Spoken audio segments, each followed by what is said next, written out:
Hello everybody and welcome to the Roll Factor, the show in which you prove that you know about role-playing games as much as you think you do, and you're pitted against other people who think they know more than you do.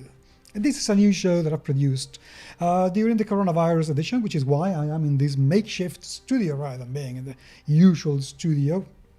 And it's a different show in which there is going to be several rounds of questions and answers and some tests that are going to put the people's and participants' knowledge to the test. This is one with proper prizes, like this absolutely beautiful dragon that's been 3D printed, and it will be the trophy to show that you know your stuff about role-playing games. For this first episode, I have some absolutely top, seriously top, wonderful people who've helped me create this, and I cannot thank them enough. You're going to see who they are in a minute. This is the game that we are going to be basing all the activities of the show in for this episode. I just thought, I love Eberron. I love Dungeons and Dragons. I've been playing an Eberron campaign until this lockdown started, and I wanted to pay homage to this game. So all the questions and all the answers are based on the latest edition for the 5th edition Dungeons and Dragons game of the Eberron campaign setting. I'm not going to say a lot else. Only that if you want to participate, and I would love to have you on board, and if you want to see your game featured, and I would love to do that as well, at the end of the show I'll tell you exactly how to make that happen. But for now, let's enjoy the Roll Factor.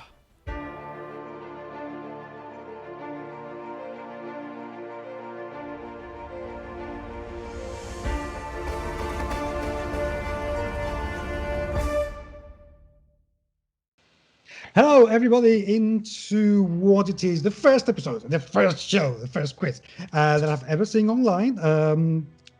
And hopefully there will be an awful lot more of them. I am Paco Garcia, your host and master of ceremonies, and I will guide you all through the questions and some of the answers that are going to come out today. But I have with me some insanely illustrious people with me, and I have worked with some of you. Chris, hello, how are you doing? Doing well. And I have known some of you for a while. Nacho, hello, how are you doing? Hello, we're fine. And I have read some of you for a while. Erin, hello. Hello, I'm doing good. And I have followed some of you for a while. Hello, Keith. Hello, glad to be here. Just in case there's somebody out there who don't know you, tell us a little bit about yourselves. Keith. My name's Keith Baker. I've been a game designer for the last 20 years. I am best known for creating the Eberron campaign setting for Dungeons & Dragons, and I've also created the card game Gloom. And at the moment, I'm making games with my company Together Studios, and we're about to release the Adventure Zone game later this year. Which is exciting indeed. Erin, tell us, who are you? Hi, I'm Erin M. I'm a fantasy author, best known for the Brimstone Angels saga set in the Forgotten Realms, but back in the day, I was the line editor for the Eberron novels, including Keith's excellent Thorn of Breland series. My favorite, of mine. Nacho, tell us about yourself, everything that we need to know about you. Well, it's very likely no one knows me because I'm just a lawyer and Paco's friend. And currently, I'm Paco's GM in an Eververse game, which is the reason why I'm here. And I hope questions are easy, because if not, Paco, your Warforged Bard is very, very dead. So are you technically a rules lawyer in that case, if you're both a lawyer and a DM? No, not really. I really like to know about rules, but I'm quite freestyled in the moment to apply those rules. Excellent. And I like this way. Me too. he's being modest. Nacho is a freaking genius when it's about rules and bending them and adapting other systems and doing all sorts of things. So no, he's really, really good at role-playing games theory. Chris, hello. How are you? Who are you? Tell us. I am Chris Sims. I've been a game designer for about as long as Keith has. I started as an editor on Magic the Gathering and other card games, and I've designed for Dungeons and Dragons and a whole bunch of other stuff, Starfinder, Pathfinder, and games that you probably haven't heard of. So, and a little bit of that Eberron thing, you know. Yeah, I did a little bit on Eberron.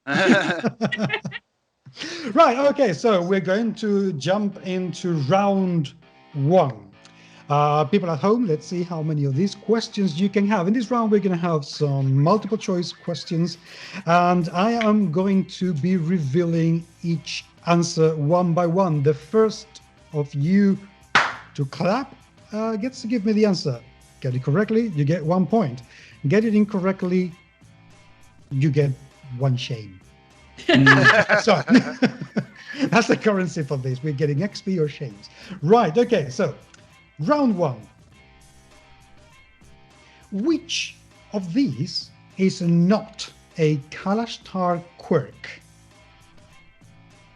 Dual mind, languages, severed from dreams, or dark vision?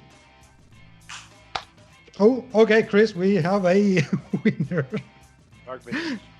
Dark vision. Well, let's find out if dark vision is correct. It is! Nice. Chris gets 1 point. Okay. Keith. So the Kalashtar are a race that was created for Eberron. They are essentially humans who have bonded with spirits from the plane of dreams. Because of that, they are indeed severed from dreams, and they have a dual mind because they have 2 spirits guiding them. But since they are basically human, they do not have dark vision. There you go. I bet they wish they did, though. Oh, everyone does. I wish I had dark vision. And they're Adaran humans primarily, right? That is correct. You know, a certain Chris Sims might have written about Adar in Secrets of Charlotte. Yeah, maybe I did. Ringer. So, It's So a trap. somebody has some advantage. Okay. Question number 2. The Warforged, that would be me, were built to fight in a war. Name the war. Was it the First War? The War of All Magics? The Last War? Or the Eberron War? Okay, Chris, you've got a haste spell cast on you, evidently. So please do let us know. The Last War. The last one. Is it true, That- though? Oh, Yes, it is. yes. 2 points for Sims.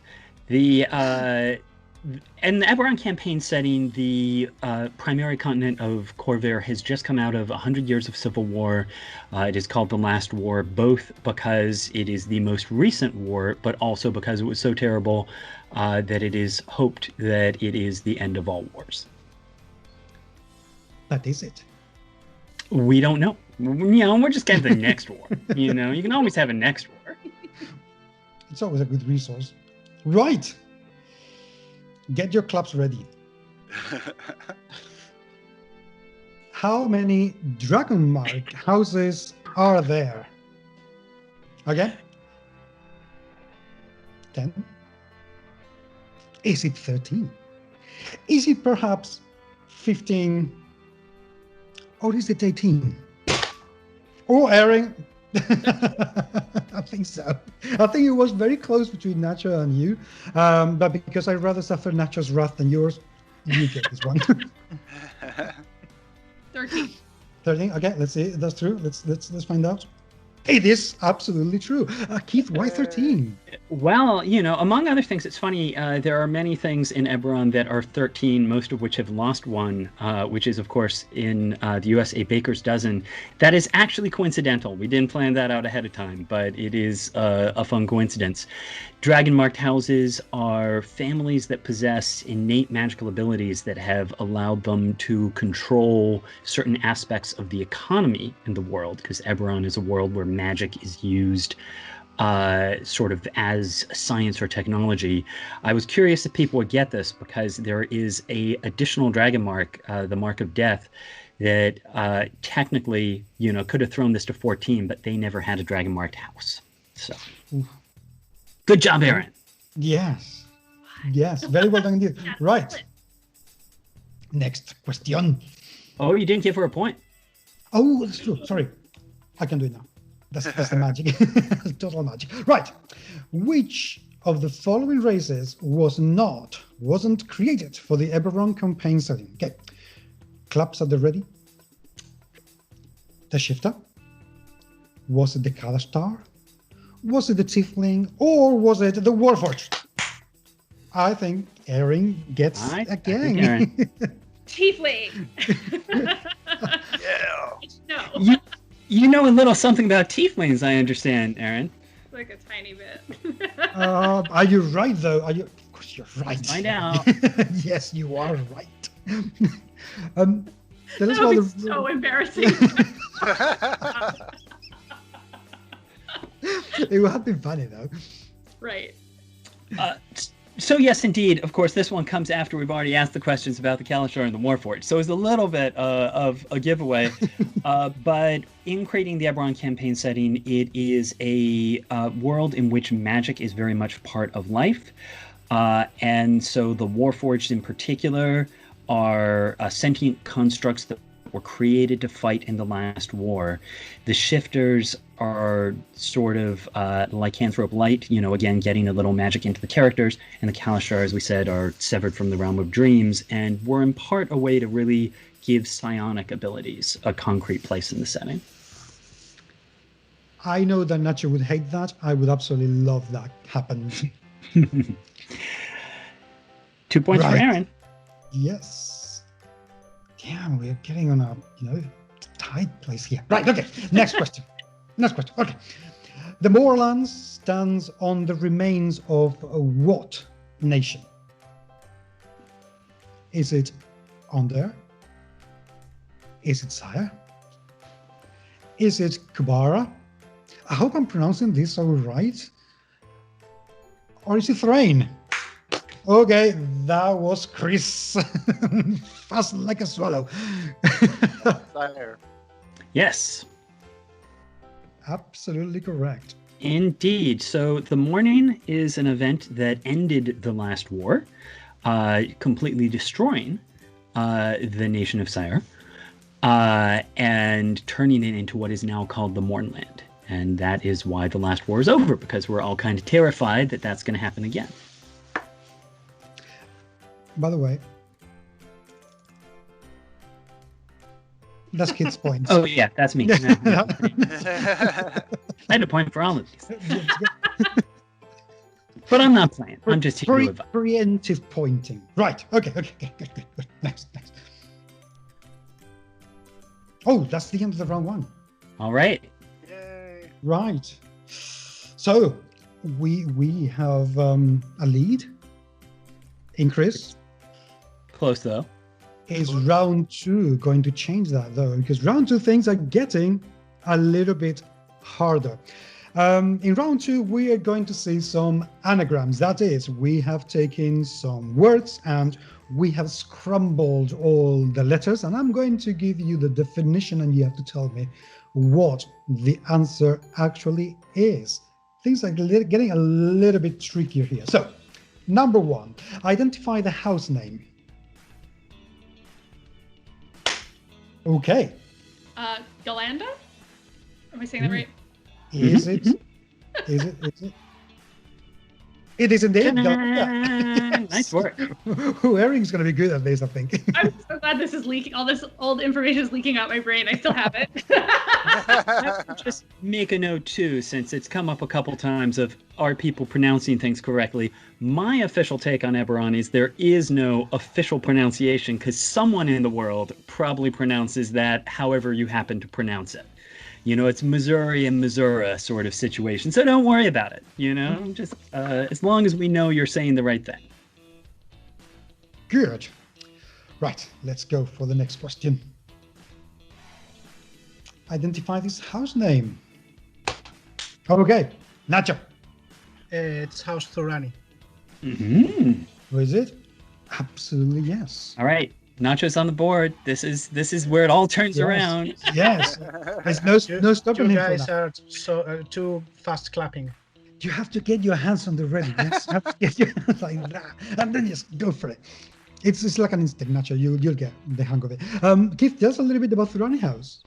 So Thorani is the Galanda, of course, I neglected to mention, was the halfling house of hospitality, and they run inns and restaurants. Thorani is one of the 2 houses of shadows. It is technically the 13th house, and they do entertainment is their legal business, but they are also best known as a house of assassins. Okay, so we better not mess with them. Mm-hmm. Right, next one. What is this house name? Oh. Kandaric. Fast, man. Yes. Kandaric is the dwarven house of warding, and they both run banks, vaults, and generally are good at protecting things. And I'm impressed on your speed on that one, Erin, I have to say. That one, I'm pretty sure I remember that one from Sheila Rockwell's The Yes. SHARN. That is correct. Also, Very I love by the way, very well done if you also got these ones correctly at home. Right, next one. Forgot to give Erin a point, though. Oh, yeah. See, thank God I had you there. Otherwise, gosh, I'm not used to giving points to people. I don't do points. Okay, so Alvisad. Okay. I didn't know that one. Sorry. Sorry, Vidalis. Yes. Excellent. Absolutely yes. Very impressive. We are getting a clear leader here. Yeah, she's the queen of anagrams. Vidalis is the house of handling. They both domesticate and train animals of all sorts, and also do what's called mage breeding to create new and unusual types of creatures. So this would be essentially Nacho's nightmare if I were running a ranger gang. Because, that is because I would want to have some weird mount. We will have this test on our campaign. Spoiler. Oh. Right. Oh, now you're. Oh my God! Now I want this quarantine to be over so we can play again. Right. And this is an easy one. Sorry. Don't be nice. The point. Oh, there's still 2 rounds left. That's true. We get to the picture round, and I'm useless. Orion, House of Passage, or Mark of Passage, right? Yes, absolutely correct. The Mark of You're Passage. The great ones. they run the lightning rail, which is the rail system of Eberron, and have the ability to teleport. They are the house of movement, essentially. Good. Well done if you also found this one at home, my friends. And with that, we finish round 2. Forgot to give Erin a point again. Oh, did we? Thanks for looking out for me. That's the spirit, Chris. That's the spirit. Right. Okay. Round 3. We got to win fairly. I can't say, "Oh, good, she didn't get a point. Now I have a real chance." Round 3. Guess who is this? The picture is going to get clearer and clearer as time goes by, so you have plenty of time to figure out what is this. Okay. maybe a Rakshasa? Is it? No. Well, It's he a is Mordekash. He is technically a Rakshasa. That is correct. Okay. This is why I brought the question up earlier. Okay. You got the creature type right, but he is a specific named example of that creature. And so yes, he is the lieutenant of the overlord known as the Rage of War, and so he is out there spreading war and bad stuff in the world. Rakshasas are not particularly nice. Okay, I'm going to give you the point, Nacho, because... Right, thank you. we had clarified it. Oh, good. Fine. Okay, let's go for the next one. This is a round of 4 pictures. So, well done. You said that at home, by the way. Who is this? And now I do want the name. I want the proper name. Yeah, that's the Lord of Clap, Ice. clap, clap, clap, clap, clap, clap. Okay. Who is she? The Lord of Ice. I'll I accept need a... I Will think you? that's close enough. Well, Belashira. Okay, that's what I wanted to hear. Well done. She She's is the not- Lord of Ice, so I'm just saying that's her title. She is one of what are called the Dalkir. They are entities from the domain of madness who have basically destroyed earlier civilizations on Eberron and are now currently bound in the darkness of Kyber. Ooh. I love this villain. Excellent. Right, let's go for number 3. I think I have a miniature of her around here. Oh, okay. Oh, no. I was going to say Lord of Blades, but that's not right. No. Certainly not. Oh, Erin. It's a Dolgrim. Yes. That's correct. I spent a lot of Very time nice. trying to remember Dolgrim versus Dolgaunt.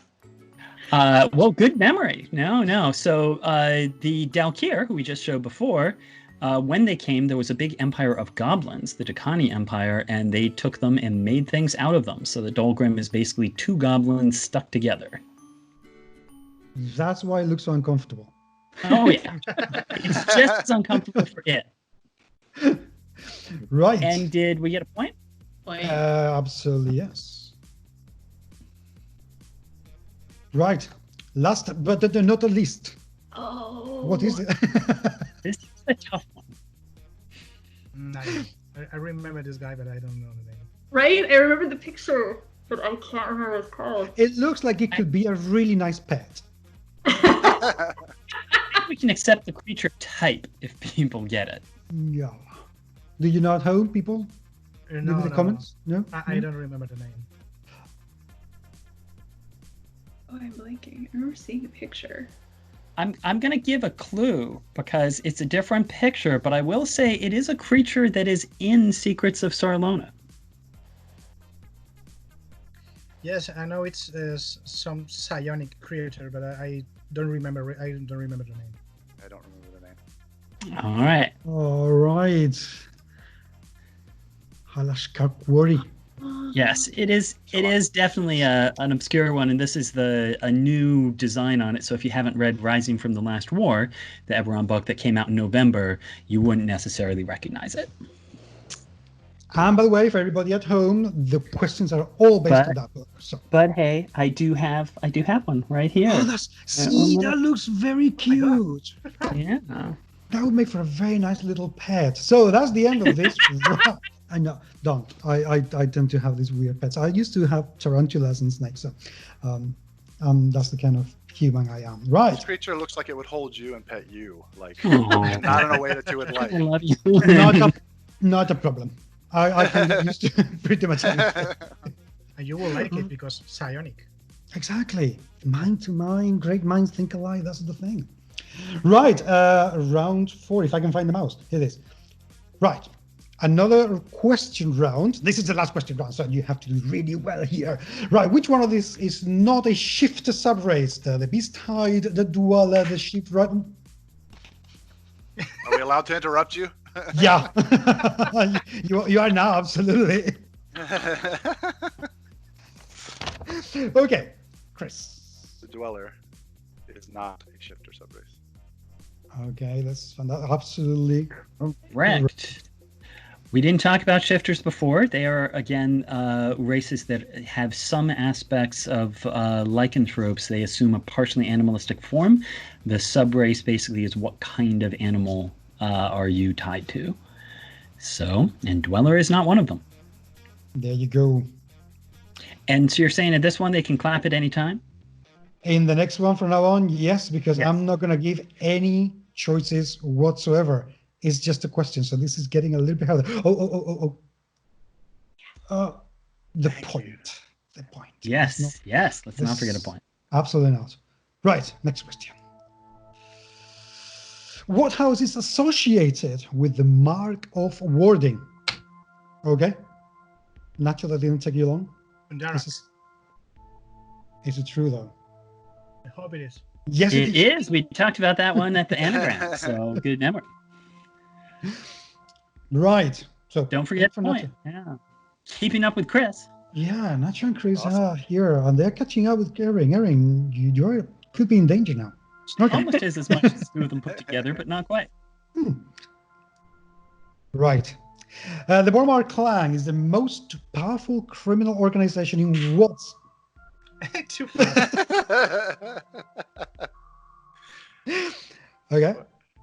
SHARN? It is indeed SHARN. What is SHARN? Anyway. SHARN is the city of towers, so-called, because the magic of it lets them have skyscrapers that go up to a mile high. The Bormar clan is actually essentially the halfling mob. They are a halfling crime family that has been in power there for centuries. And so they're adorable, but they will cut you. I'm thinking very Oliver Twist. Yes. Right. As cool as it gets, a halfling mob. Yep. So 5 points to Chris. This is getting interesting now. Okay, next question. Two dragon marks appear among the halfling of Corvair. One is the mark of hospitality. We've already mentioned it. Name the other. Sorry, was that me? Yes. The mark of healing? No, it's okay. Oh, shoot. Yes, it is the mark of it. Yes, that is House Jarasco, the mark of healing, and they basically run the medical industry in Eberron, all the hospitals and such. It's interesting that the goblins run one of the biggest criminal organizations and can also heal you. Well, actually, in SHARN, it is a good point. The Bormar clan does have a close relationship to the local branch of House Jarasco, and in part, well, if you're in the crime business, you're going to have a lot of people who need to get fixed up. It's Absolutely, good to have a connection. Yes, no, I think that's like being a dentist and hiring somebody to break people's teeth, so they have to have them prepared. Exactly. And I'm not trying to give any dentist any ideas, okay? But well done, you just said that as a... Yeah, Right. point for Erin. point for me. Sorry. Okay. What is the signature weapon of the Valenar elves? Oh, okay, Nacho, that was quick. Scimitars, or double scimitars even. Exactly, Yes. a double-bladed scimitar. Good that you clarified. So the Valenar elves are a martial culture of elves that basically revere their ancestors who were great warriors, and they try and reenact their deeds. And in particular, they are known for the double-bladed scimitar. What would happen if another species were found wielding one of these double-bladed scimitar by a Valenar elf? They would be very offended, generally. And the thing about the Valenar elves is they're always looking for a fight, because they want to fight to replicate the deeds of their ancestors. And so carrying a double-bladed scimitar is an excellent way to get a lot of Valenar challenging you to duels. I'm taking notes, Nacho. And is this the end of the round? Yes, it is the end of the round. So we have a winner with Erin with 8 points. Well done. And we have a tie. We have a tie. Shall we break that tie? I will concede to Chris.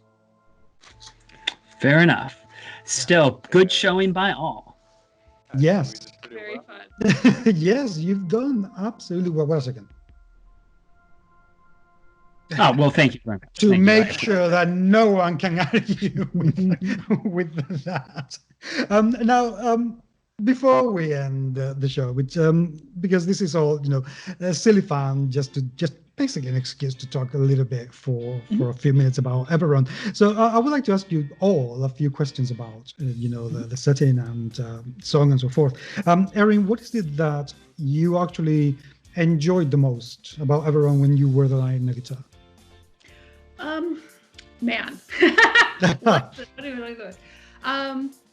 I really like the way that the world is sort of a mix of magic and technology. Fantasy, a lot of times, is about sort of looking into the past. And Eberron is a fantasy setting that is looking at the past, but is also moving forward, which is something that feels very refreshing. And so when we looked at novels, a lot of what we were looking for is bringing it down to a personal level and looking at people moving forward in their stories with the sort of the past informing that, but it isn't a case of like, let's go back and make things the way they were. It's let's move forward and make things better with this knowledge.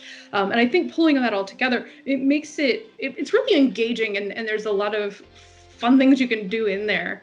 And also I think Warforged are really cool. Definitely, yes.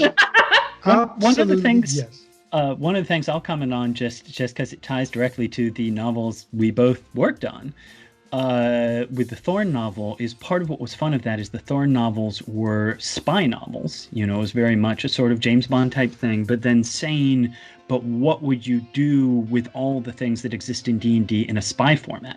And one of the things I love is that the main character Thorn has a dagger called Steel, which is basically just a essentially +1 dagger that happens to be an intelligent item. But part of it is there's a lot of really cool things you can do with an intelligent item as a spy. And so it's fun sort of looking at this item that, from a standard adventurer standpoint, is not that great, but it can read languages. That's great for a spy. You can hide it somewhere and it can hear things. I mean, like, there's all sorts of interesting applications that don't often sort of get used in classic fantasy. Chris, for you as a designer, what was the most challenging aspect of working with Eberron? What is the thing that you looked at and thought, I have to work with this?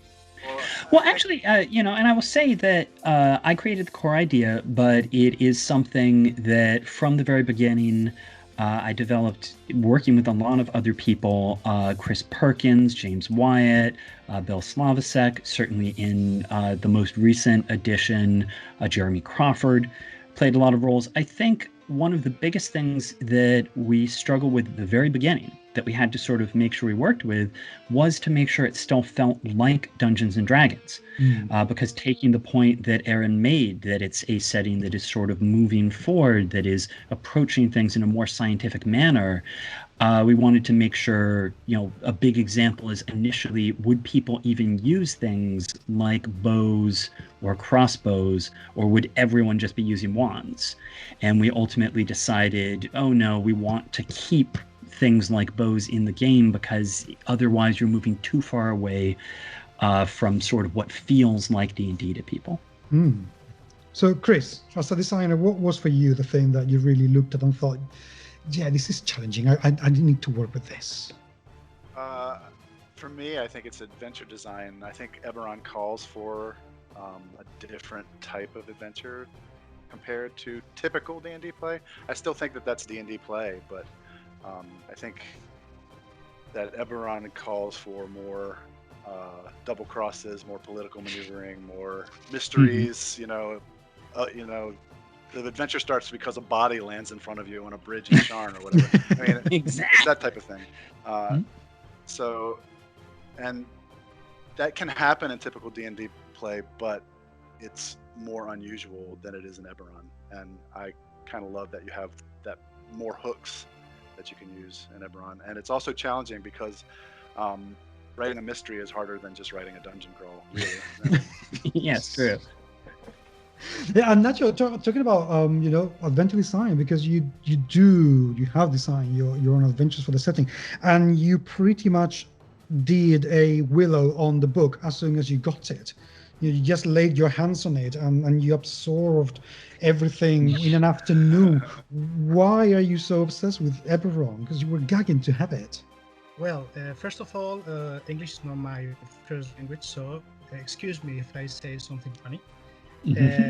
Going with the answer, I think Eberron is the most brave and most clever setting ever made for Dungeons and Dragons, and I think it is because it's the first setting that's it's built on the rules and not made in a setting to put the rules on. I will explain myself. There were a lot of jokes about the broken economy of Dungeons and Dragons, especially on the third edition and so in ongoing. But Eberron picks that economy and makes it true somehow, because there is magic selling and buying magic everywhere. Spells in dragon market houses, healing people for money, so it makes that possible. All that Star Wars cantina effect of a billion races going around all from the world. So everyone gets all those races and makes them to make sense to be in that world. And well, with Eberron DMs have a joke, which is if your race doesn't appear in the setting, it comes from Shendrik. As easy as that. Okay. That is actually, I have to add to that. One of the things about the setting from the start is that one of the things we've said is if it exists in D&D, there's a place for it in Eberron, and most people assume that just means it's a crazy jam of stuff, and we're like, well, no. 9 times out of 10, that place is either Zendrick or the Mournland. It's not that there's tons of, turtles around. It's that you're one of 5 turtles that survived the morning and somehow escaped. And going on with something that's Chris said, yes, it's Eberron is for me one of the few settings that really invites you from escaping from dungeoneering, which is awesome and it's very cool, and I love it, and I love it. But it's one of the few settings that actually says that it's not only okay, but it's what you should be doing, to running mysteries, to running complots, to running all kind of things. Hell, at SHARN, in SHARN you can play Cyberpunk without Cyberpunk. You can absolutely play it, and you will see it soon.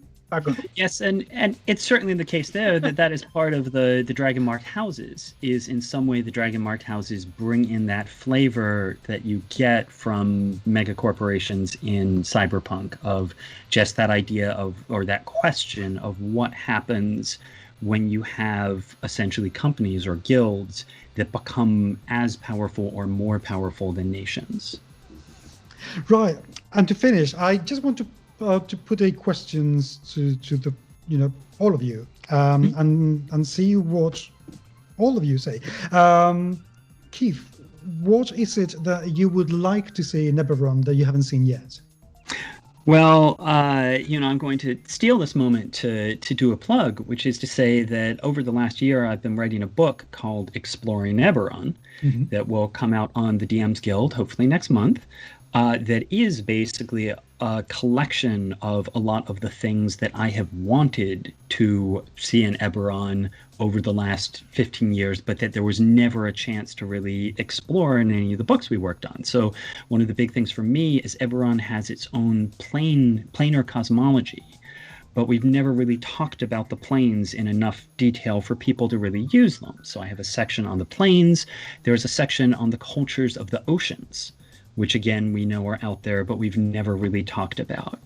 And basically, without just walking through the table of contents of this book, there are a lot of areas in Eberron that are really cool ideas, but that we've just never had the time to drill down into more detail. And so, hey, I'm working on that. Exploring Eberron comes out soon.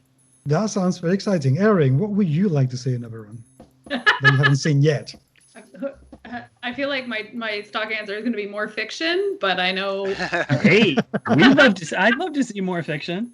I when I was editing, one thing that, like I said before, I really love Warforged, and Warforged are hard to write because I think there are a lot of robot tropes that people sort of slide into the groove of, and they're so much more sort of complex and in a much more complex situation than your average robot. And I would have loved to have a whole a Warforged, toward the end we were doing sort of character-based series, so I would love to have had a Warforged character-based series.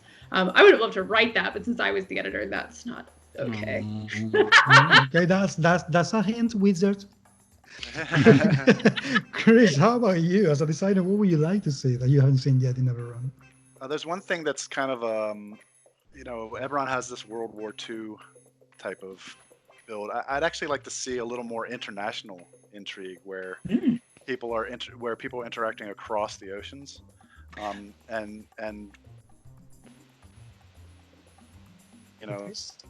fisticuffs. But I'd also, one of the things that I love about Eberron is that it takes magic and kind of asks the question, what would people do if they primarily had magic as a tool, and how would their culture evolve? I think focusing on practical magic and the way people use it even more would be cool too. So international intrigue and practical magic. I will say the practical magic is something we do get a little deeper into in exploring Eberron and getting more into the roles of mage rights, of cantrips, of things like that. So that part I can help you with. Okay. Nacho, as a GM and a player, what would you like to see in Eberron that you haven't seen yet? Well, you know that my true love in Eberron is the continent of Shandrik.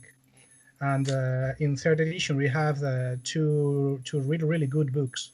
One is City of Stonereach, which I think it's incredible. But the other, Secrets of Shandrik, it was full of good ideas, but not the kind of content that DM who makes his own stories will like. So I would love to see a book devoted to Shandrik. It's a good idea. There you go. To work on that next. Excellent. That's all your fault, Nacho. Well done. People, thank you very much, everybody, humans, for being here. Thank you at home for watching, and hope you have enjoyed it as well. And until the next time, I hope you're staying safe in this horrific COVID-19 pandemic and quarantine lockdown time. And hopefully we will be seeing you all very, very soon again. Take care. Thank you so much. And that's it for this first show. Thank you so much to Keith, Chris, Erin, and Nacho for being with me recording this first pilot. Yes, we did have a little bit of a technical issue thanks to Skype that I didn't know about, but that's something that's going to be sorted out for future editions of the show. If you would like your game to be featured, or if you would like to participate, because I would love to have this open to more people coming up of all walks of life, by all means do get in touch with me either through our Facebook page or in Twitter. The address of both is down there in the show notes. Give me a thumbs up, please, if you have enjoyed this, and share it so everybody can also enjoy this game. And by all means, do leave me your comments. I very, very much love to hear what you have to say, and feedback is always very welcome. So, thank you for being there. I really hope that you have enjoyed it. And until the next time, I will talk to you very, very soon. Take care.